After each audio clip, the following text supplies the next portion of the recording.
Hi friends, yesterday நான் பண்ண லஞ்சை தான் உங்களுக்கு நான் காட்ட போகிறேன்.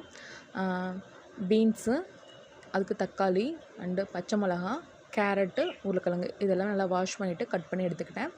தேங்காய் பால் செய்கிறதில் நான் வந்து ஸ்பைசஸ்க்கு வந்து ஆட் பண்ணுறது வந்து பட்டை லவங்கம் தான். அதுவும் பச்சை மிளகா தான் நம்ம காரத்துக்காக எடுத்துக்கிறது. மீன் மக்கரும் அதில் ஆட் பண்ணியிருக்கேன். நல்லா வதக்கிட்டு நம்ம வாட்டருக்கு பதில் இதுக்கு வந்து நான் தேங்காய் பால் தான் ஆட் பண்ண போகிறேன். ப்ளஸ் வந்து தக்காளி ஒன்று ஆட் பண்ணிக்க போகிறேன். ஸோ அதையும் கட் பண்ணி வச்சுருக்கேன். இதை வதக்கிட்டு தேங்காய் பால் ஆட் பண்ணிவிட்டு ரைஸ் தேவையான அளவு, இப்போ நான் 6 பேருக்காக எடுத்திருக்கேன்.